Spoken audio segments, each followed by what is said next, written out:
राजनीति से काम तक,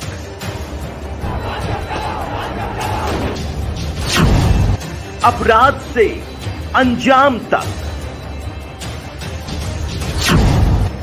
खेत से खलिहान तक,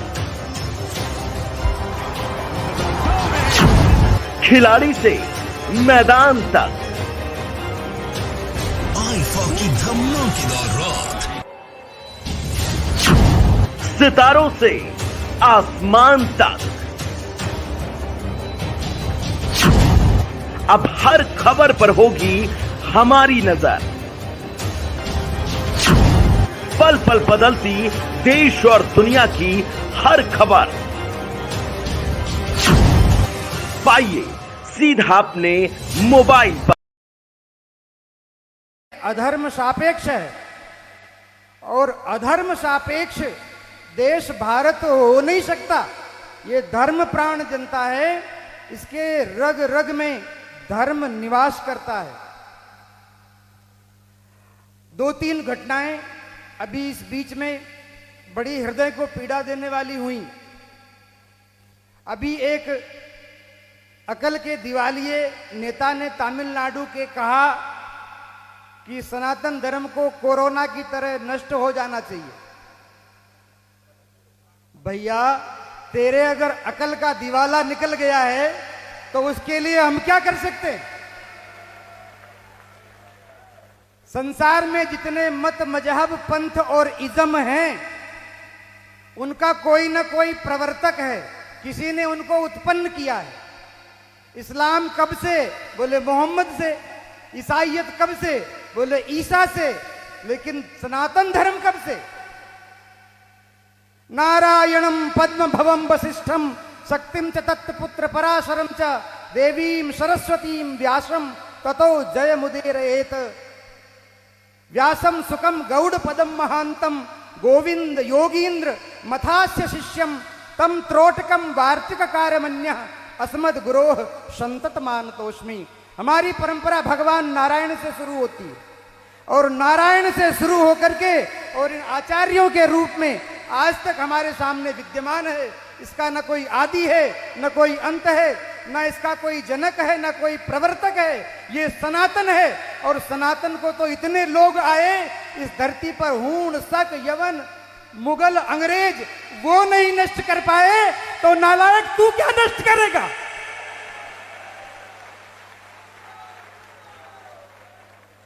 हमारे देश के संविधान में इमरजेंसी काल में जब सारे विपक्ष के नेता जेल में बैठे थे, उस समय आधी रात को 12 बजे तुमने संविधान के प्रियम्बल में धर्मनिरपेक्ष शब्द जोड़ दिया और इस देश को अधर्म सापेक्ष बना दिया।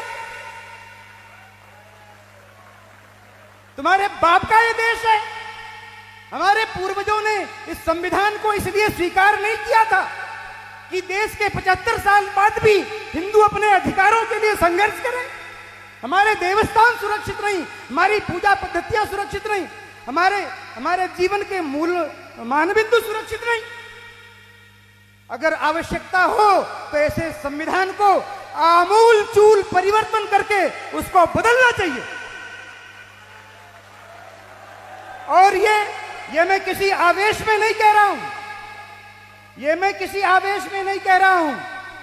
मैं अकेला यहां नहीं खड़ा हूं, मेरे पीछे देवताओं की शक्ति है, पितरों की शक्ति है, यक्षों, किन्नरों, गंधर्वों की शक्ति है और हमारे ऋषि मुनियों की शक्ति है। उनकी शक्ति के आधार पर मैं कह रहा हूं, हिंदू अब बहुत समय तक अत्याचार सहन करने वाला नहीं है।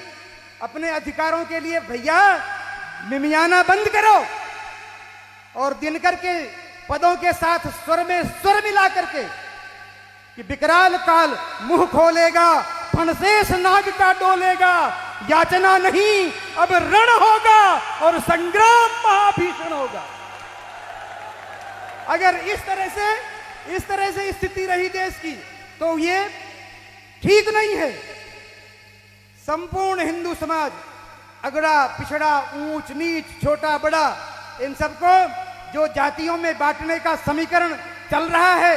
अभी थोड़ी देर पहले राजनेता आए थे और कहा हमने इस जाति को ये दिया, उस जाति को वो दिया, उस जाति को वो दिया, उस जाति को ये दिया। अरे नालायकों, तुम क्या दोगे? समाज को बांट बांट करके सत्यानाश कर दिया और आज भी समाज को बांटने का प्रयास कर रहे हैं। शर्म नहीं आती तुमको? अब हिंदू समाज इस चक्कर में आने वाला नहीं है भैया।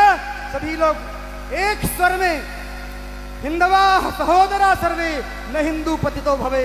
हिंदू एकमात्र भारत माता की संतान है और वो न कोई ऊंचा है न कोई नीचा है। एक स्वर में सनातन धर्म की रक्षा होनी चाहिए। पार्टियां आएंगी जाएंगी, सरकारें आएंगी जाएंगी, पर ये राष्ट्र रहना चाहिए, ये धर्म सुरक्षित रहना चाहिए।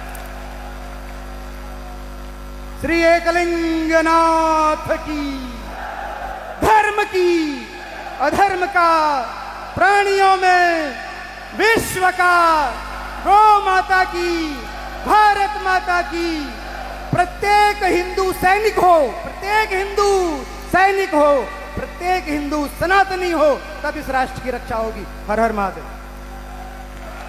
भारत माता की, भारत माता।